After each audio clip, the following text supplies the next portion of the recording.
A paz do Senhor, pessoal, continuando nossa aula sobre introdução ao Antigo Testamento, vamos falar de algumas coisas importantes em relação ao local e a forma como o Antigo Testamento foi composto, e vamos nos utilizar de alguns materiais auxiliares para esclarecer, para elucidar, para exemplificar acerca da língua, do local, da forma, né, dos materiais empregados na construção desta extraordinária obra que denominamos Antigo Testamento, né, que tem sido para nós fonte de riqueza e de aprendizado acerca das coisas de Deus. Então, primeiramente, já demos início nas preliminares, falando acerca do local, acerca da desmistificação com relação à produção do texto bíblico do Antigo Testamento. Ele não foi um livro escrito num ambiente celeste e arremessado para os homens, como chuva, né, que cai do céu, como algumas pessoas, na sua ingenuidade, podem imaginar, né, que o livro, a Bíblia, foi uma composição que saiu das mãos de Deus ou das mãos de um anjo e foi lançado para o homem como uma dádiva. Isso, na verdade, seria uma tentativa de superestimar a produção bíblica, mas de uma forma mitológica, que não seria nada útil, não seria nada verdadeiro, e iria trazer simplesmente frustração para quem tivesse esse tipo de entendimento. Na verdade, o que precisamos é conhecer a verdade, é saber acerca da a forma real como esta grande obra foi realizada. E para entendermos isso, para entendermos isso é que estamos estudando esta matéria de introdução ao Antigo Testamento. Então, primeiramente, é um livro que foi composto numa participação, numa cooperação entre o divino e o humano. A parte divina chama-se inspiração, a inspiração divina.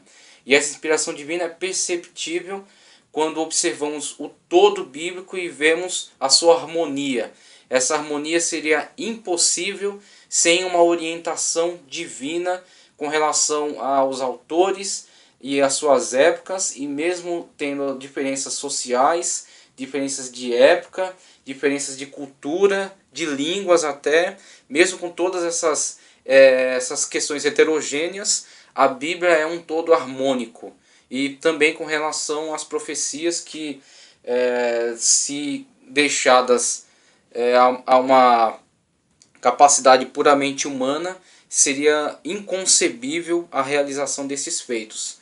As escritas proféticas e o cumprimento dessas profecias do nosso tempo, e profecias que ainda estão voltadas para um futuro, para um plano escatológico e que vão encontrar seu cumprimento. Nós cremos nisso, uma vez que já temos o testemunho de muitas profecias que já se cumpriram, que já se realizaram. Estão presentes no Antigo Testamento, se cumpriram no Novo Testamento, estão presentes em ambos os testamentos e estão falando acerca do futuro, do tempo escatológico. Então, desmistificando a questão da origem bíblica, uma cooperação entre Deus e o homem, é isso que é as Escrituras Sagradas. A Bíblia, como já falei, não foi psicografada, como nós vemos, por exemplo, nos livros de Chico Xavier, nos livros de Allan Kardec, nos livros ditos da religião espírita, onde o autor, o ser humano, é na verdade possuído por um pretenso, né, o que eles dizem, um suposto espírito, elevado ou não. Eles dizem que são possuídos por esse espírito e assim transcrevem para as páginas aquilo que esse espírito os está transmitindo. Essa é uma forma de escrita onde vemos a possessão desse ser humano por um espírito e a sua perda de consciência, o que não corresponde à questão bíblica. A questão bíblica não é uma questão de possessão, não é uma questão de psicografia, mas sim uma questão de inspiração presente neste homem chamado, este servo de Deus, este homem escolhido, que transmitirá para as páginas, para o pergaminho, para a argila, transmitirá para o objeto que será detentor deste conhecimento, detentor dessa escrita, a inspiração divina que o move a falar acerca de Deus, que o move a falar acerca dos fatos históricos presentes, que o move a dar testemunho acerca dos feitos de Deus na sua época, mas que vão imprimir naquelas páginas, características pessoais dele, a escrita de Paulo é diferente da escrita de Pedro. A escrita de Davi é diferente da escrita de Salomão. A escrita de Moisés é diferente da escrita de Esdras. Por quê? Existem características pessoais deste homem que não estava inconsciente no ato da escrita, mas que estava sendo inspirado pelo mesmo Espírito de Deus, que inspirou Moisés a escrever os primeiros livros da Bíblia, que inspirou Josué a escrever logo depois dele, e assim vai Samuel, os escribas da época dos reis, e assim por diante. Então, vemos a cooperação entre Deus e o homem na produção do Antigo Testamento e logo após, na sequência, a produção do Novo Testamento.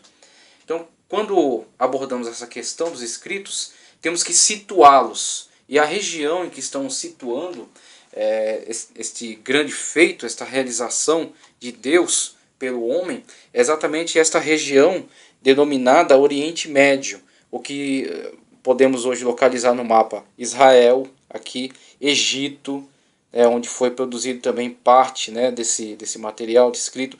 Inclusive a Septuaginta, o que vai ser identificado como LXX na apostila, foi produzida mais ou menos aqui nessa região, onde ficava Alexandria. Então aqui temos Israel, aqui temos o que hoje é a Turquia, o que naquela época era a Anatólia, ou era o Ponto, como é chamado aqui, a Frígia, né, que é a Cilícia, eram todos nessa região. Aqui a Grécia, onde foram escritas muitas cartas, né, onde Paulo endereçou a Corinto, aos Tessalonicenses e por aí vai. Romanos aqui na Itália. Então temos aqui também a região que hoje é o Iraque, a Mesopotâmia. Aqui Ur dos Caldeus, da onde Abraão foi chamado, né? Aqui a região da Arábia Saudita hoje, né? A região que é chamada Midian, Dedã.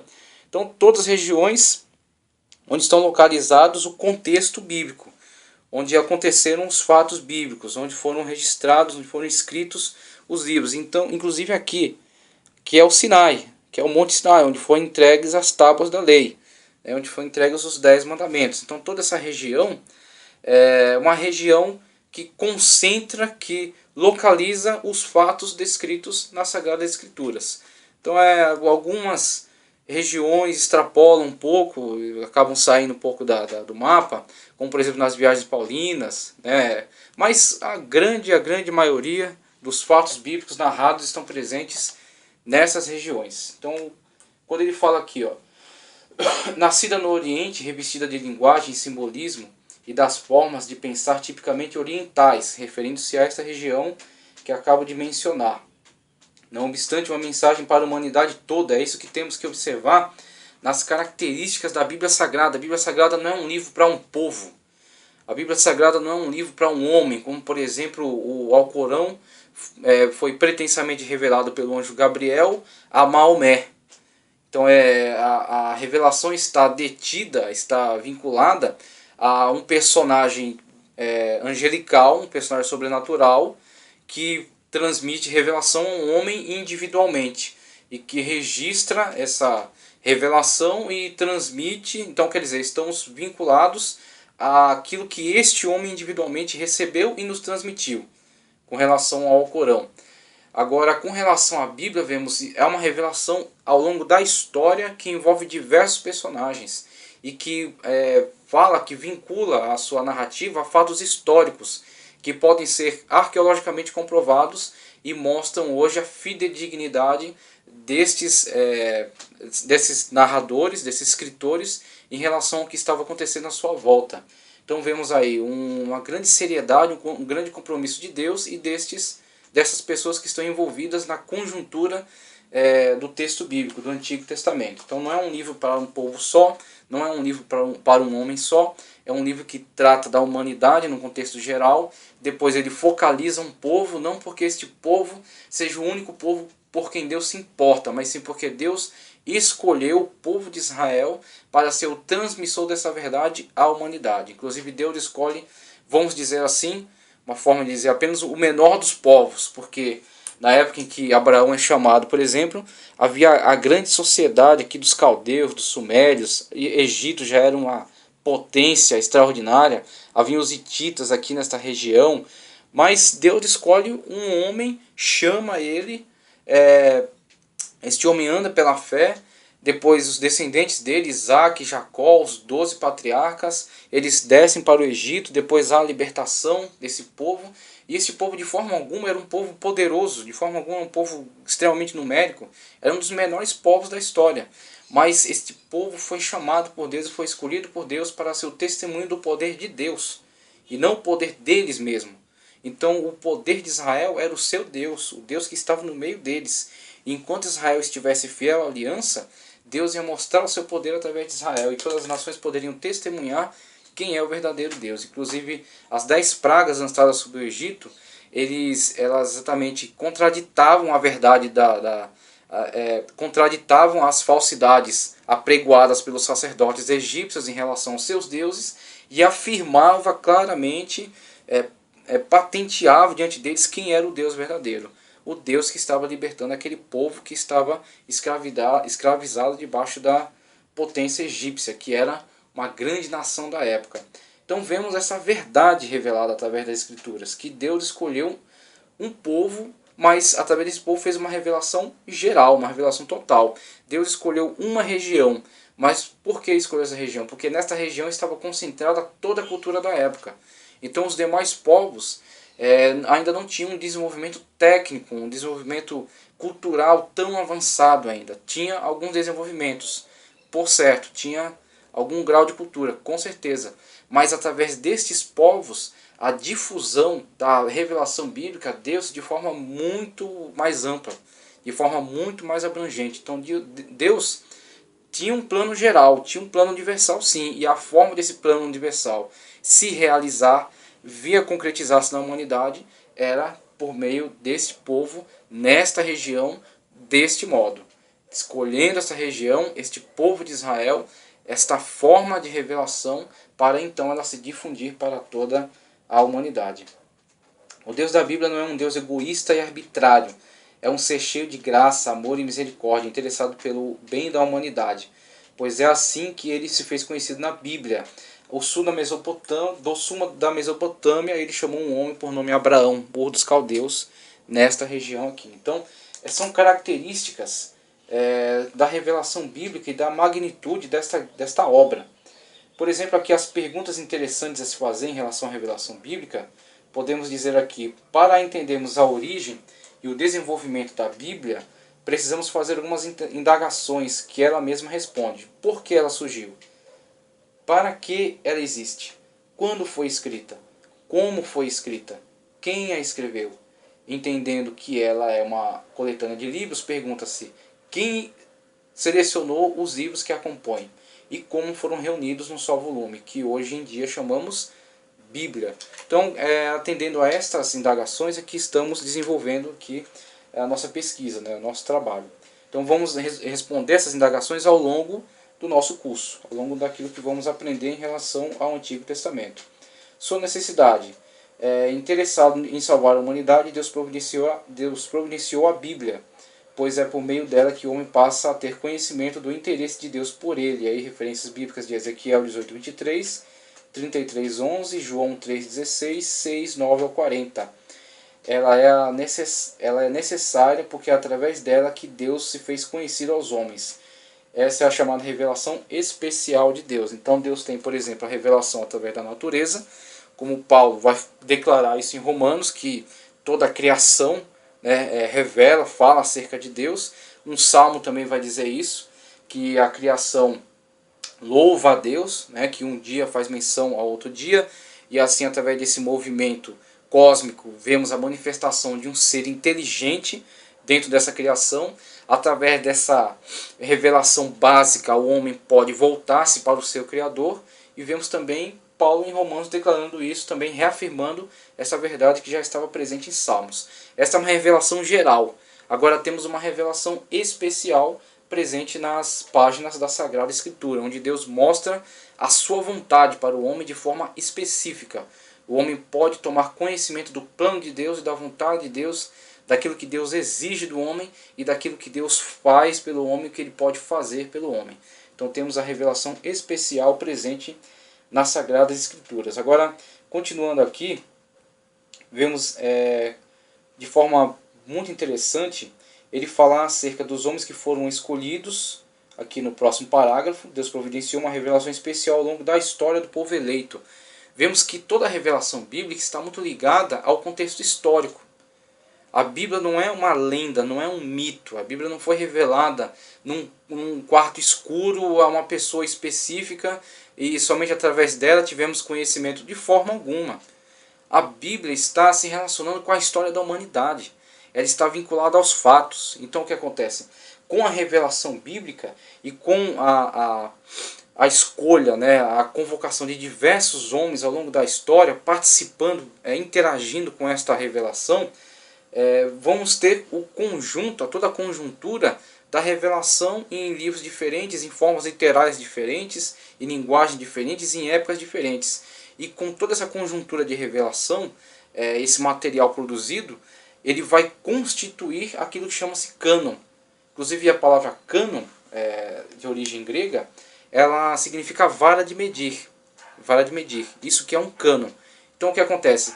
Houveram diversos escritos, diversas revelações, diversas manifestações culturais de pessoas em diversos lugares. Mas quais são referenciais de revelação bíblica? Aquelas que entram no cânon. E o que é o cânon? Exatamente, conforme a gente falou, como uma medida, uma vara. Um cânon é uma medida. Então temos aqui, por exemplo, isso aqui é uma medida. Isso aqui pode-se considerar um exemplo, um cânon. Então aquilo que couber dentro dessa medida é aquilo que será referenciado. Então o cânon bíblico é aquilo que diz: estes livros cabem dentro da revelação divina. Estes livros extrapolam a revelação divina e são, na verdade, conteúdo puramente humano, da cabeça de alguém. Por que disseram isso? Porque dentre aqueles que estão no cânon há harmonia, não há contradição entre eles. Mesmo que haja características heterogêneas, características específicas que os diferenciam, há uma diferenciação sim, mas não há uma contradição de ideias. Então aquilo que é canônico está em harmonia. Aquilo que extrapola o cânon está em contradição com alguma verdade desses livros que estão presentes no cânon. Por exemplo, os deuterocanônicos, que encontramos aí algumas Bíblias, nas Bíblias católicas. Temos aí pelo menos 7 livros a mais no Antigo Testamento, denominados deuterocanônico, Eclesiástico, Sirácida, Judite, 1º e 2º Macabeus. Então, por exemplo, 1º e 2º Macabeus tem conteúdo histórico até, bastante relevante. Mas há práticas ali de um certo paganismo, um paganismo presente que é contraditado pelas demais ordenanças bíblicas do Antigo Testamento, da lei, por exemplo. Mas são paganismos que adentraram a este livro, nesse personagem, eu transmitiu para esse livro por causa do seu contexto e da sua época. Então ele acabou absorvendo esse conteúdo pagão, e quando ele absorve isso e transmite para o texto, ele macula o texto que ele está produzindo, mostra que a sua inspiração não foi divinamente dirigida, mas sim uma inspiração humana, em alguns momentos de bastante valia, mas poluído por esse conteúdo estranho à revelação bíblica, logo não canônico, fora do cânon, da determinação bíblica. Nenhum outro livro se assemelha à Bíblia. Ele é o único livro que tem o que o homem precisa. Isso aqui eu achei fundamental, achei isso aqui muito importante. Ele tem o que o homem precisa, embora não tenha o que o homem quer. Quando dizemos que a Bíblia tem o que o homem precisa, dizemos que a Bíblia tem um objetivo, um fim em si mesma. E a finalidade da Bíblia não é atender a qualquer demanda. Então a Bíblia não é um livro de ciência, por mais que a Bíblia esteja vinculada aos fatos, possa ser pesquisada cientificamente, possa ser pesquisada pela arqueologia, pela gramática, possa ser pesquisada pela história, possa ser pesquisada pela sociologia. Vários campos da ciência podem interagir com a Bíblia, mas a Bíblia não tem compromisso estrito com esses campos do saber. A Bíblia não se presta a falar sobre dinossauros, porque isso não importa para a salvação do homem. Que a paleontologia diga que há vestígios de dinossauros, tranquilo, não há problema nenhum nisso. Aí alguém diz, mas a Bíblia não falou sobre eles. E qual é o problema da Bíblia não falar sobre dinossauros? O que o fato científico dos dinossauros contribui para a salvação da humanidade? Não é o objetivo bíblico, não é o compromisso bíblico. A Bíblia tem uma finalidade em si, que é a salvação da humanidade através da revelação especial de Deus, a remissão do homem, o retorno do homem à comunhão com Deus. Então, se isso não contribui, não está presente, porque não é o pressuposto bíblico, não é o objetivo bíblico. Então a Bíblia tem o que o homem precisa, para quê? Para se reencontrar com Deus e conhecer a sua vontade, mas não tem o que o homem quer. E aí onde surgem as distorções. Muitos malandros que estão infiltrados dentro da fé, muitas pessoas mal intencionadas, distorcem as palavras bíblicas para tentar fazer com que ela atenda aos seus objetivos. Por exemplo, enriquecimento às custas da ingenuidade, às custas da ignorância de muitas pessoas. Por isso que a Bíblia em muitas situações é distorcida, porque ela não tem aquilo que agrade a esse tipo de objetivo. Por isso distorcem suas palavras para atender àquilo que esta pessoa ou aquele determinado líder quer. A própria Bíblia nos faz saber que muitas coisas Deus fez e falou, mas não mandou escrever. Não temos os livros de Abraão, José, Noé, mas o que Deus determinou que fosse escrito, assim o fez, porque tinha propósito para isso. Então vemos que a Bíblia não é necessariamente livros de biografia. Não temos as narrativas extensas da vida de Abraão, o que Abraão fez, deixou de fazer em todos os dias da sua vida, ou José, os escritos de José, o que José pensava, a filosofia de vida dele, não importa. O que importa é o testemunho acerca de quem foram essas pessoas. E aquilo que tem que estar presente dentro da revelação bíblica foi inspirado pelo Espírito Santo, foi dirigido para que estivesse presente e chegasse até as nossas mãos. Aquilo que não chegou às nossas mãos não era o nosso interesse com relação à salvação. Pode ser com interesse em relação à pesquisa teológica. Por exemplo, os apócrifos. Há material ali de análise sociológica, por exemplo. Você entender como pensava a população daquela época. Como pensavam os estudiosos daquela época. Quais eram seus mitos, quais eram suas fantasias, quais eram suas ideias, sua filosofia. Mas isso fica simplesmente no campo acadêmico. No campo da fé, a Bíblia é suficiente para a nossa salvação. Aquilo que conhecemos através da Bíblia é aquilo que precisamos conhecer. Alguns dizem que a Bíblia Sagrada contém a palavra de Deus. Outros acham correto dizer que ela é a palavra de Deus. As teorias que discutem esse assunto serão estudadas mais adiante. Então a gente vai desenvolver o entendimento acerca dessa verdade ao longo do estudo. A gente não precisa se ater a ela aqui, porque ela será plenamente compreendida ao longo do estudo. Então ele fala acerca do primeiro contato com a Bíblia. Alguém pode pensar que ele é um dicionário, e na verdade ela é um conjunto de livros, ela é como que uma biblioteca, na verdade. O Antigo Testamento, por exemplo, está munido de 66 livros, na divisão que fazemos da nossa Bíblia, que é baseada na Septuaginta. Vamos entender o que é a Septuaginta, porque tem esse nome. Mas essa divisão de 66 livros está vinculada a essa divisão que foi feita na tradução da Bíblia hebraica para a linguagem grega da sua época. E aí foi dado o nome dessa Bíblia de Septuaginta.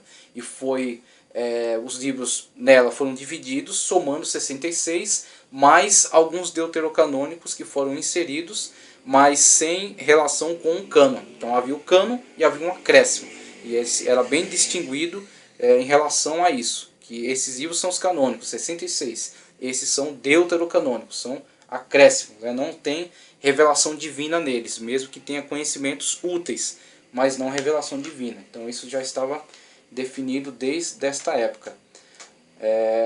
Então isso aqui ele discute nessa página 2. A Bíblia, na verdade, não é apenas um livro, mas uma coletânea de livros, mais precisamente 66. A maioria das pessoas que manuseia e lê diariamente a Bíblia, dando a ela grande importância, buscando em suas páginas orientação, alívio, respostas para os seus problemas e crendo ser ela a palavra de Deus, desconhece sua origem e sua verdadeira natureza. Então isso tem que ser sanado. É muito importante já o respeito, o apreço que temos pela Bíblia. Isso é fundamental, extraordinário. Mas a gente tem que avançar um pouco mais. Existe algo mais. Existem coisas que, ao você ter contato com elas, com conhecimentos mais técnicos, conhecimentos de cultura, conhecimentos da língua, da formação, vão te fazer entender melhor, aproveitar mais deste livro sagrado. É como você tem, por exemplo, um aparelho em casa, você compra um computador. Então você compra um computador, você liga, você digita algumas coisas, joga os jogos que tem lá, mas se você não tem um conhecimento de informática, você usa pouquíssimo dos recursos que há neste computador. Estou falando de uma coisa básica, básica. Um computador.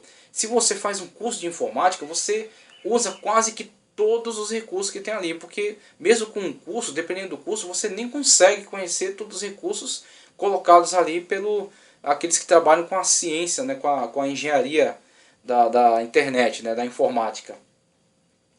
Mas se você tem um curso, você aproveita um pouco mais, mas talvez nem consiga conhecer todos os recursos que há presente nesta máquina. Isso eu falo de uma máquina que é, diante da Bíblia, algo insignificante, algo extremamente ínfimo. A Bíblia tem muito mais a ensinar, a Bíblia tem muito mais a nos fortalecer, tem muito mais a nos evoluir. Dentro dessas páginas há um poder de evolução e de mudança da pessoa, de transformação da vida. Então, se você faz um curso, você cursa teologia, você estuda a introdução ao Antigo Testamento, você estuda um pouco das línguas, você estuda a história, você vai aproveitar mais dela, você vai tirar mais dela, você vai mergulhar mais profundo no conhecimento que ela tem a te oferecer. Então, esta é a razão pela qual existe o curso. Então, materiais usados na escrita da Bíblia. Vamos começar a mergulhar agora na produção material da Bíblia, né? do Antigo Testamento agora. Materiais usados na escrita: barro, cerâmica, pedra, argila e cera. Por exemplo, temos hoje livros, né? Aqui há um livro aí, aqui outro livro, aqui mais ao lado tenho um computador. São os materiais presentes hoje na nossa cultura, presentes hoje na nossa sociedade. Quais eram os materiais presentes aí na época da produção bíblica, que mergulha aí a pelo menos 1500 anos antes de Cristo? Estamos a 2016 depois de Cristo. Volte, retroceda, 2016, ano Domini, né? O ano do nascimento de Cristo. Depois disso, retroceda mais 1500. Mais 1500. Temos aí uma data aproximada para o início da produção bíblica, 1500 anos antes de Cristo. Retroceda aí mais 5000 anos antes de Cristo. Então 1500, o início ali da produção bíblica. Pelo menos 4000 anos antes de Cristo, né? Pelo menos 3000 anos antes de Cristo, onde começaram a ser identificados vestígios, pelo menos 3000. 3000, a arqueologia tem aí alguns vestígios já de escrituras, né, de informações de escrituras arcaicas. Temos outros tipos de materiais. Haviam outros tipos de ferramentas, outras formas de escrita e de registro do conhecimento. Então temos, por exemplo, barro, cerâmica, pedra, argila e cera. Nesse material era usada uma escrita muito antiga chamada escrita cuneiforme.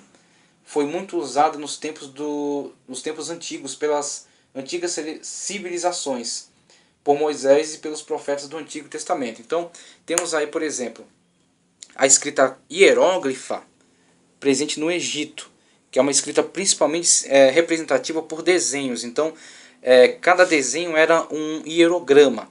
Ele representava não uma letra, não havia sistema alfabético, mas havia sistema de ideogramas. Então, um desenho representava uma ideia, e cada desenho agrupado, e esse conjunto de desenhos, ia transmitir a ideia do texto, a ideia geral do texto. Uma escrita extremamente difícil e complicada, presente principalmente na região do Egito. Agora, nesta região aqui, a região da Suméria, o que é chamado Mesopotâmia, por causa desses rios que estão presentes aqui, o Tigres e o Eufrates. Meso é no meio, então Mesopotâmia, entre rios, essa terra aqui entre os rios Tigres e Eufrates. Floresceu primeiramente uma civilização chamada Suméria. Essa civilização suméria é a civilização que está relacionada, está presente na história de Abraão. Abraão, quando é chamado de Ur dos Caldeus. Ur dos Caldeus ficava ao sul. Então Abraão estava relacionado a essa civilização. E como essa civilização produzia cultura? Através de uma escrita chamada escrita cuneiforme, que está presente aqui, ó.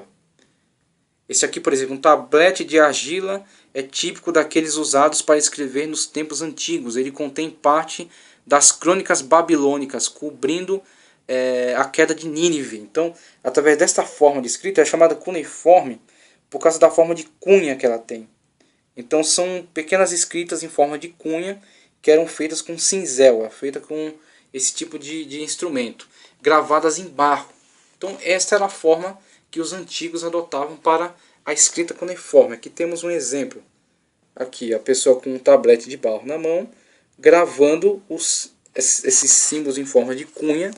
Temos aqui, ó, veja, uma pequena cunha, e esses símbolos agrupados transmitiam a ideia do texto. Então era assim que era produzida a escrita no tempo de Abraão, por exemplo. Aqui, eles gravando com um martelo e um cinzel, na verdade que era um estilete. Aqui temos um estilete, aqui temos um martelo e um cinzel. O texto cuneiforme sendo gravado em pedra. Temos aí as formas diferentes de produção de texto. Aqui o exemplo que eu dei acerca da escrita hieroglífica, os hieróglifos do Egito, né? Você vê, não há letras, há desenhos, e cada desenho é um ideograma. A conjunção desses ideogramas aqui transmite a ideia do texto. E aqui temos um outro exemplo, um texto hebraico, sendo transmitido num pergaminho. Então temos aqui um pergaminho, uma forma de escrita da antiguidade. A caneta, geralmente um caniço, uma pequena cânula, com um material na ponta, por exemplo, uma planta, algum tipo de planta que absorvesse a umidade, e a tinta da época geralmente era goma, carvão e água. O carvão trazia a cor, né? Gravava a letra, a goma dava fixação a ela e a água diluía, assim produzia-se a tinta da época. Aqui temos um exemplo de produção de papiro, os dois materiais presentes na antiguidade. Ali vimos pedra, alguém gravando o texto com uma pedra, vimos alguém gravando em argila, né, com estilete, e havia também o pergaminho, que era pele de animal. Então, principalmente, por exemplo, o nome pergaminho foi dado a este material porque principalmente era obtido, produzido na cidade de Pérgamo, que fica nesta região aqui. Nesta região. Nessa cidade era muito intensa a produção deste material.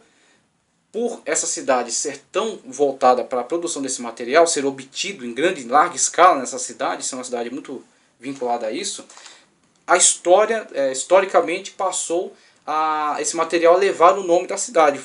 Passou como que uma marca registrada, pergaminho, o material de Pérgamo, né, obtido em Pérgamo. Então o nome da cidade acabou transmitindo,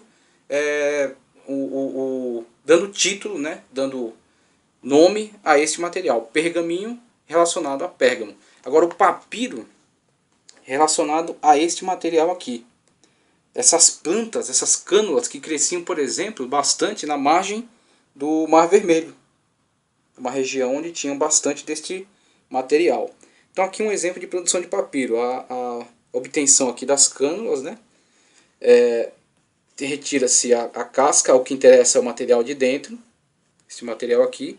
Esse material é amassado para obter essas tiras aqui. As tiras são colocadas lado a lado. Depois outras transversais colocadas por cima. Então era batido uma contra a outra. Depois era raspado. Temos aqui a fase da raspagem do papiro. Depois novamente batido para dar mais fixação. E era fixado folhas a folhas. Com isso obtinham-se rolos. E aí temos um exemplo aqui de uma pessoa segurando um rolo de papiro na mão. Era enrolado e era colocado nessas duas hastes. Então com isso tínhamos os papiros, os rolos de papiro da antiguidade. Então os dois materiais principais, papiro e pergaminho. Papiro obtido dessa planta, pergaminho obtido de pele de animais. E pela cidade de Pérgamo ser muito envolvida com a produção desse tipo de material, acabou dando o nome, batizando aí este material, o pergaminho. Então o papiro era feito de planta, uma espécie de cana que crescia em lagos e rios do Egito e da Síria. E aí as lâminas de sua entrecasca eram retiradas, feito esse processo aí conforme já esclarecemos nessas imagens. Foi bastante usado até o século III depois de Cristo. Hoje em dia ainda é comercializado para uso artesanal. Então temos hoje folhas de sulfite, inclusive a nossa apostila aqui produzida em folha de sulfite, que são muito mais duráveis do que uma folha de papiro dessas. Ela com o tempo vai amarelar, né, com o processo químico que ela acaba sofrendo, né, ela vai amarelar, mas um papiro durava menos do que o material que temos hoje. Pergaminho era pele curtida de ovelhas, cabras, antílopes e outros animais. As peles eram limpas e os pelos retirados. O nome pergaminho deriva-se da cidade de Pérgamo, situada na Ásia Menor, onde o material era produzido em maior quantidade. Instrumentos utilizados: temos o cinzel, como foi mostrado aí na figura anterior, né? Temos o cinzel, que era batido. O cinzel era uma ferramenta de aço cortante numa das extremidades e usada para entalhar pedras e cerâmicas. Atualmente era uma ferramenta ainda usada por escultores e gravadores. Temos aí o cinzel. Estilete, aqui no outro exemplo, a pessoa gravando com estilete num tablete de argila. Era usado para escrever em argila seca. Pena. E aí temos a pena. Por exemplo, aqui temos um caniço na mão do escriba aqui, que era mais comum. A pena já era um artefato mais difícil de se obter. A pena é cana com ponta feita de junco, variando entre 14 e 40 centímetros. Era usada para o pergaminho e papiro. Penas de ave só começaram a ser empregadas no século III a.C. A tinta era usada uma mistura de carvão, goma e água. Forma: em rolos, as folhas de papiro eram colocadas lado a lado e enroladas, como a figura aqui demonstra a forma como era composto o livro. As folhas coladas umas às outras e colocadas em canos e enroladas nesses canos. Assim se preservava o livro. Lado a lado, enroladas num cilindro de madeira. Em média tinha um comprimento de 12 metros. Pense num livro, na dificuldade de se proceder à leitura de um livro desse. 12 metros, mas havia alguns com até 48 metros. Em geral eram escritos de um só lado, usados até o século III. Posteriormente surgiram os livros ou códices, com arrumação das folhas de papiro. Então encadernou-se as folhas de papiro. Então essas folhas que eram coladas umas às outras, estendidas, podiam chegar a 48 metros. E aí você pensa, por exemplo, quando Jesus chegou na sinagoga e foi dado o livro de Isaías, e o autor bíblico enfatiza isso, ele encontrou a passagem tal. Por quê? Ele foi desenrolando um rolo e enrolando o outro até chegar na coluna exata onde estava o texto que ele pretendia ler. Então, com isso temos a dificuldade de manuseio de um livro na época de Cristo Jesus. Por isso que o autor enfatiza que ele encontrou aquela passagem. Porque ele encontrou porque ele é o autor, né? Então ele estava presente, ele conhece muito melhor do que qualquer outro ser aquele livro. Então por isso que ele tinha essa competência, essa capacidade para encontrar aquela passagem, como o autor enfatiza. Então temos aí já algum conhecimento acerca da produção material, os materiais empregados, a forma como foi produzidos os textos bíblicos. Mas na próxima aula daremos continuidade falando acerca das línguas. E aí vamos entrar mais especificamente no Antigo Testamento, os nomes empregados com relação ao Antigo Testamento e acerca da produção mesmo dos livros, né? Acerca da questão cronológica, também vamos debater na próxima aula, o aspecto cronológico, os nomes empregados ao Antigo Testamento e como ele recebe também o nome Testamento, da onde vem essa designação para este livro, o nome Testamento. Passou a ser Antigo Testamento por causa do surgimento de um Novo Testamento. Mas por que o nome Testamento? Então, por hora, agradeço. Que Deus abençoe a todos, que nós possamos aproveitar bastante do nosso estudo e introdução ao Antigo Testamento.